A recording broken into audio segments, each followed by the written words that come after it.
네, 안녕하세요. 허부자입니다. 자, 오늘은요, 디밍 제품을 가지고 나왔습니다. 여러 회사의 디밍 스위치, 그리고 여러 회사의 디밍 제품 간의 호환성 여부를 한번 확인해 보려고 합니다. 그래서 오늘 준비한 제품은요, 디밍 스위치 4가지 종류와 파상공 디밍 전구 2개 회사 제품을 가지고 나왔습니다. 신동아의 디밍용 스위치 500W 이하급, 나노전기사의 500W 이하급 디밍 스위치, 그리고 신성계전에서 나온 500W 이하 디밍용 스위치, 지능사의 500W 이하 디밍 스위치를 가지고 나왔습니다. 나스필사의 18W 파상공 디밍이 가능한 전구고요. DNN사에서 나온 데이온 파상공 20W급 조광이 가능한 파상공 전구입니다. 자, 레일용 조명 기구에서 제일 많이 사용되는 전구가 파상공 전구이기 때문에 이 파상공 전구를 가지고 디밍 테스트를 해보도록 하겠습니다.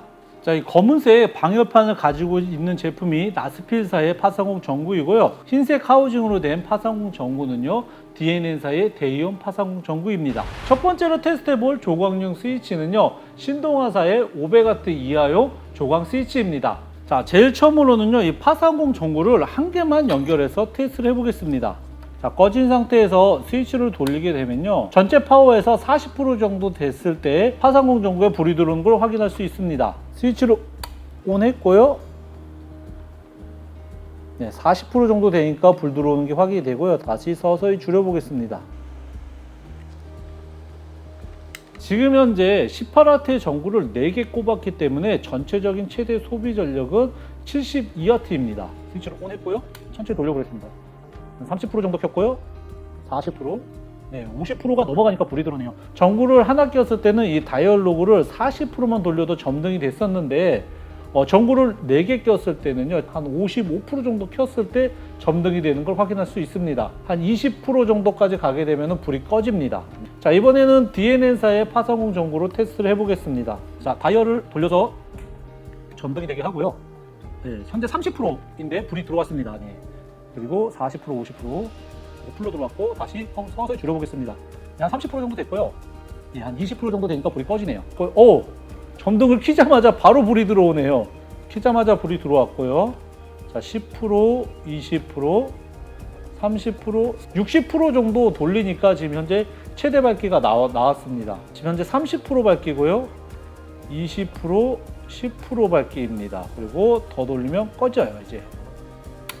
신동아사의 조광용 스위치는요, DNN사의 파상공 전구하고 굉장히 호환이 잘 되는 걸 확인할 수가 있습니다. 자, 두 번째로는요, 나노전기사의 조광용 스위치를 테스트해 보겠습니다. 자, 이 나노전기에서 나온 조광용 스위치는요, SR산저에서 나온 조광용 스위치의 부속을 사용하기 때문에요, 디밍에서는 똑같은 효과가 나타납니다. 나스필사의 파상공 전구를 테스트해 보겠습니다. 오늘 했고요. 서서히 돌려보겠습니다. 20% 정도 돌리니까 바로 불이 들어오네요. 자, 30%, 40%, 50%. 60%, 70%, 80%, 90%, 100% 정도 됐습니다. 네, 100%이고요. 다시 서서히 줄여보겠습니다. 네, 50% 정도 줄였고요. 자, 30%, 20%, 10%, 그리고 꺼집니다. 자, 나스필사의 조광용 파상공 전구 4개를 연결했고요.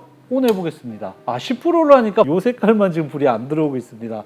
자, 20%까지 올려볼게요. 20% 하니까 이제 주황색까지 불이 들어왔네요. 다시 30%, 40%, 50%, 60%, 70%, 80%, 90%, 100%입니다. 다시 이제 서서히 줄여보겠습니다. 자, 50% 줄였고요. 40, 30, 20, 10. 네, 미세하게 불이 들어오고요. 다시 꺼보겠습니다. 나스필사의 파상공 전구는요, 자, 이 SR산전의 조광용 스위치, 그리고 나노전기사의 조광용 스위치와 호환이 잘 되는 것을 확인할 수가 있습니다. 이번에는 DNN사 걸로 테스트를 해보겠습니다. 자, 켰고요.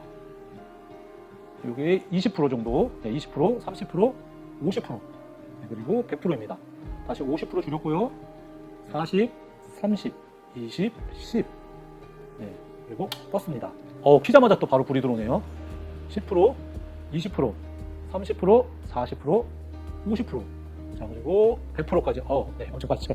자, 이제 비슷하게 줄여보겠습니다. 자, 50%, 40%, 30%, 20%, 10%, 네, 10%, 그리고 0%. 껐습니다. 나노 조광용 스위치도요, 미세하게나마 이 대원사의 T5가 약한 저전력에서 좀 더 예민하게 반응을 보이는 걸 확인할 수가 있었습니다. 자, 이번에는 신성 계전에서 나온 조광용 스위치를 연결했고요. 자, 나스필사의 파상공 전구를 먼저 연결해 보겠습니다. 자, 불을 켰고요. 자, 10%, 20%, 30%. 네, 30%일 때 불이 들어옵니다. 40%, 50%. 자, 그리고 100%입니다. 자, 서서히 돌려서 꺼볼게요. 자, 50%, 40%, 30%, 20%, 10%. 네, 끄겠습니다. 켰을 때는 10%, 20%대 반응 안 하고요. 끌 때는 10%, 20%대까지 밝기가 반응을 합니다. 자, 나스필사의 디밍용 파상공 전구 4개를 연결했고요.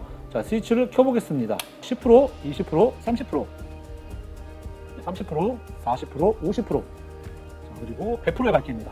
다시 줄여볼게요. 50%, 40%, 30%, 20%, 10%. 자, 이게 10%대의 밝기고요. 다시 꺼보겠습니다. 자, 신성 계전에서 나온 조광용 스위치고요. DNN사에서 나오는 조광용 파상공 전구입니다. 자, 스위치를 켜자마자 바로 불이 들어왔고요. 자, 10%, 20%, 30%, 40%, 50%, 60%, 70%, 80%, 90%, 100%고요. 다시 50%를 줄이겠습니다. 자, 그리고 40, 30, 20, 10. 전압을 이렇게 10%대로 굉장히 낮게 했을 때 이런 떨림 현상들이 간혹 일어나는 경우들이 있습니다. 자, 이제 마지막으로 남은요, 지능전기에서 나온 조광용 스위치를 연결해 보겠습니다. 자, 나스필사의 파상공 전구 1개 연결했고요. 점등하겠습니다. 자, 불이 들어옵니다. 30%대 정도 빛이 들어오고요. 50%, 60%, 100%입니다. 자, 그리고 50%, 40, 30%, 20%, 10%, 10%대 꺼보겠습니다. 자, 켰고요. 스위치를 온 했습니다. 자, 10%, 20%, 30%, 30%, 40%, 50%, 60%, 70%, 100%고요. 다시 50%, 40%, 30%, 20%, 10% 꺼보겠습니다. 자, 이번에는 DNN사의 파상공 전구를 연결해 보겠습니다. 켜보겠습니다. 네, 켜자마자 불이 들어오네요. 그리고 10%, 20%, 30%, 이게 30%입니다. 50%, 자, 그리고 60%, 70%, 100%. 자, 다시 80%, 80%, 이게 현재가 이게 50%고요. 지금 현재 50%, 40, 30, 20, 10. 그리고 자, DNN사의 파상공 전구 1개만 연결했습니다. 자, 켰고요. 키자마자 불이 들어옵니다. 10, 20, 30, 40, 50, 60, 70, 100%고요. 다시 50% 줄이고 40, 30, 20, 10 그리고 껐습니다. 자, 이 조광용 제품을 사용하실 때는요, 전구 같은 경우에는 제품 박스에 조광 또는 디밍이라는 표기가 된 제품을 사용하셔야 되고요. 지금 사용한 조광 스위치는요, 아날로그 방식의 조광용 스위치입니다. 디지털 방식의 조광용 스위치도 있는데요. 디지털 방식의 조광용 스위치는요, 일반적으로 사용되는 조광이 가능한 전구하고 호환이 되지가 않습니다. 디지털은 디지털 전용 호환이 되는 제품을 사용하셔야 되고요. 이 아날로그 방식의 스위치는요, 아날로그 방식의 조광용 전구나 LED 조명을 사용하셔야 됩니다. 자, 제가 오늘 테스트하면서 느낀 점은요, 자, 스위치에서 성능 차이는 그렇게 큰 차이를 못 느꼈고요. DNN사의 파상공 전구 같은 경우에는 작은 전압에서도 즉각적인 반응을 합니다. 하지만 20% 파워일 때, 30% 파워일 때 밝기가 생각보다 좀 밝은 편에 들어갑니다. 50%만 돼도요, 빛이 굉장히 밝아서 이거 100% 아니야 하고 착각할 정도로 빛이 밝은 편입니다. 자, 나스필사의 파상공 전구는요, 즉각적인 반응은 조금 느립니다. 하지만 50% 이하의 20%나 30% 정도 파워의 밝기에서는 상당히 어두운 밝기를 유지하는 것을 확인할 수가 있었습니다. 어떤 제품이 더 좋다, 나쁘다를 테스트하기보다는요, 각 제품 간의 호환성을 테스트해보는 영상이었습니다. 자, 디밍용 파상공 전구를 사용하시려는 시청자분들께 도움이 되었으면 하고요. 제 영상이 도움이 되셨으면 구독과 좋아요 부탁드리겠습니다. 시청해주셔서 감사합니다.